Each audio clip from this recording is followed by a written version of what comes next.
saturation in terms of women in the community, which I thought was pretty good news. But they only talk about something like over 5%, and I think that's people who are actively involved in the.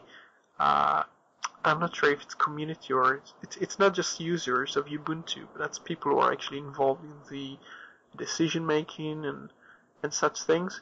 And it came after I got some discouraging remarks from a reader of ours. He basically complains about the ratio between males and females in the community, and I always think I shouldn't touch this subject because it doesn't matter what you say, you always make someone angry.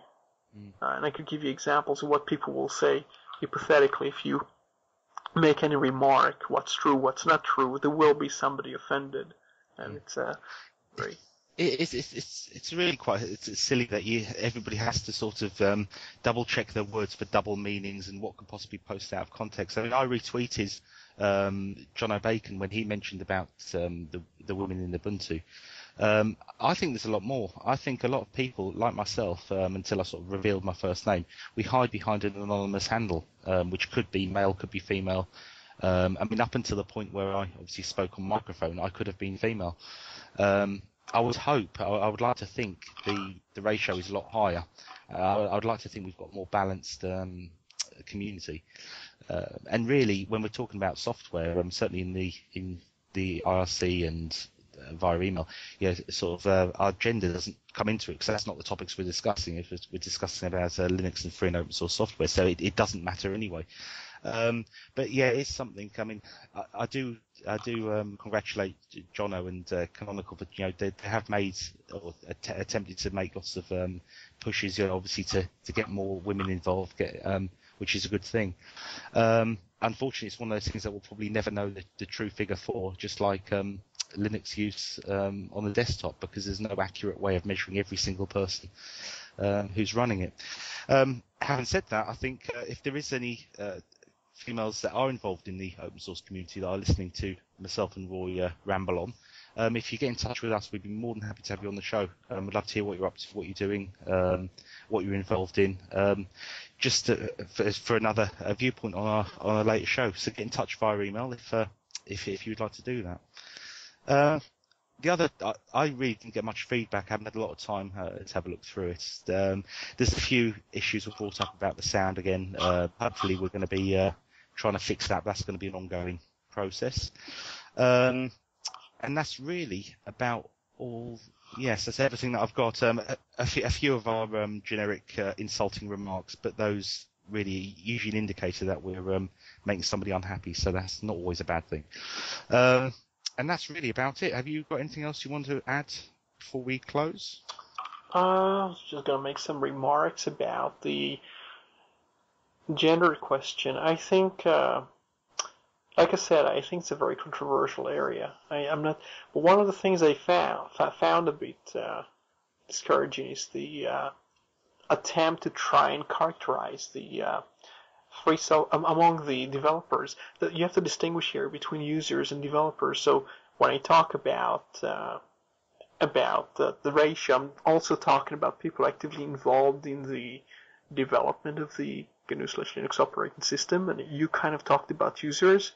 But what we found in general is that in computer science, the ratio between females and males is really quite unusual compared to most disciplines. And you have articles about this which have nothing to do with Linux or operating system talking about this question and trying to find a reason why that's the case. And I think I'm not going to go into it because I'm not very good at explaining that. They have all kinds of explanations why certain perceptual factors perhaps draw guys into the computer, working really late into the night on the computer. Maybe females don't perceive that as a very feminine or very acceptable thing. I'm not sure, and there are always exceptions, and I don't really want to generalize here.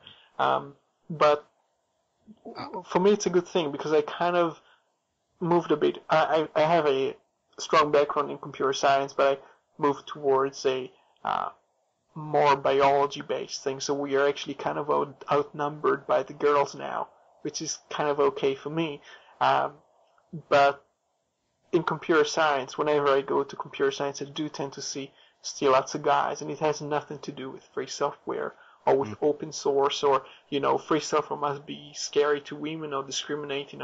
I find that people, even in the proprietary software world, they do exactly the same things or have a similar issue. So I just don't think that a show about free software should deal with this as a it's one of those topics that you know for a fact you'd be damned if you say anything, you're damned if you don't. Yeah, I haven't actually said so much.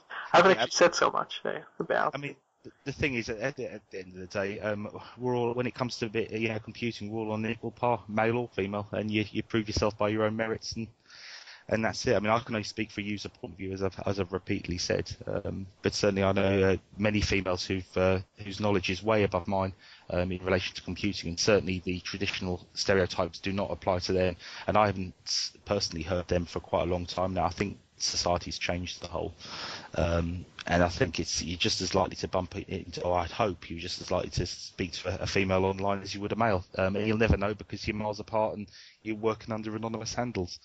Well, I think we'll round it up for this episode. It's been a pleasure, Roy. If you don't want to put anything else at the end, we will finish off with the usual track that we finish off with by Tom Smith, and that's "I Fought the Troll." Thanks everybody for listening. I hope you've downloaded us again, and please keep in touch with all your emails and feedback. Thanks very much.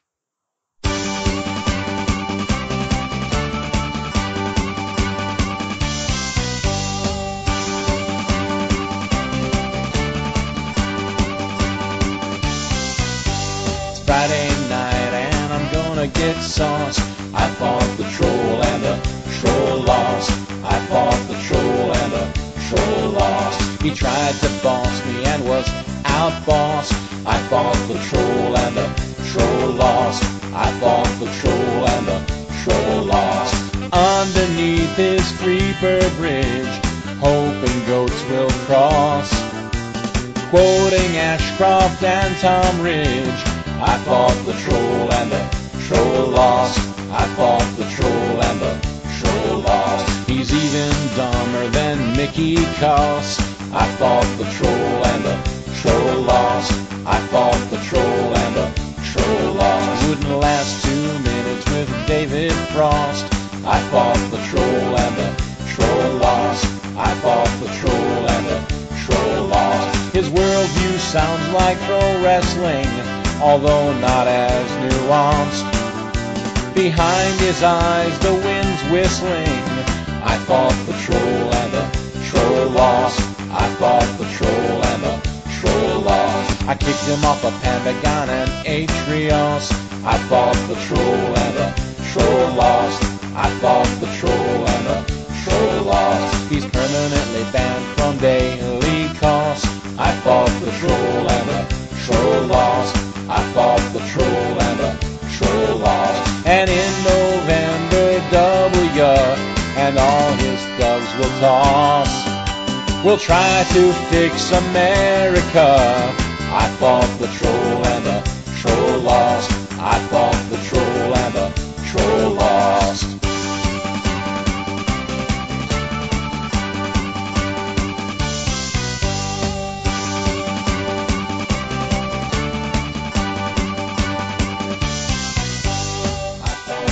And all you trolls out there trying to aggravate everyone with your stupidity, illogic, and blind, unthinking devotion to the Bush regime, this section is especially for you. I'm not going to name any of you out loud, not wanting to give you even the slightest possible notoriety, but as you sink under the weight of your own asininity into an intellectual La Brea tar pit, you can imagine that I sing your nom de guerre right now and bask in a stolen fame you don't deserve.